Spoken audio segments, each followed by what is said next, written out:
ಭಾರಿ ಮಳೆಗೆ ಹಳ್ಳದಲ್ಲಿ ಬೈಕ್ ಸಮೇತ ದಂಪತಿ ಕೊಚ್ಚಿ ಹೋಗಿ ದುರಂತ ಅಂತ್ಯಗೊಂಡಂತಹ ಘಟನೆ ವಿಜಯನಗರದ ಹೂವಿನಹಡಗಲಿ ತಾಲೂಕಿನಲ್ಲಿ ಮಂಗಳವಾರ ರಾತ್ರಿ ಸಂಭವಿಸಿದೆ. ಹಗರಿಬೊಮ್ಮನಹಳ್ಳಿ ತಾಲೂಕಿನ ತ್ರಂಬಹಳ್ಳಿ ಮುತ್ತೂರು ಗ್ರಾಮದ ನಿವಾಸಿಗಳಾದ ಮಲ್ಲಿಕಾರ್ಜುನ ಮತ್ತು ನಿರ್ಮಲಾ ಮೃತರು.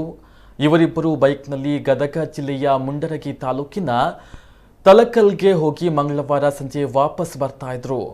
ಮಾರ್ಗ ಮಧ್ಯೆ ಹೂವಿನಹಡಗಲಿ ತಾಲೂಕಿನ ಪೂರ್ವ ಮತ್ತು ಪಶ್ಚಿಮ ಕಾಲ್ತಿ ಗ್ರಾಮಗಳ ಮಧ್ಯ ಇರುವಂತಹ ಹಳ್ಳದ ಬಳಿ ಮಳೆ ನೀರಿನಲ್ಲಿ ಕೊಚ್ಚಿ ಹೋಗಿದ್ರು. ಬುಧವಾರ ಬೆಳಗ್ಗೆ ದಂಪತಿಗಳ ಶವಗಳು ಪತ್ತೆಯಾಗಿವೆ. ಸಾವಲ್ಲು ದಂಪತಿ ಒಂದಾದ ಸುದ್ದಿ ಕೇಳಿ ಕುಟುಂಬಸ್ಥರ ಆಕ್ರಂದನ ಮುಗಿಲು ಮುಟ್ಟಿತ್ತು.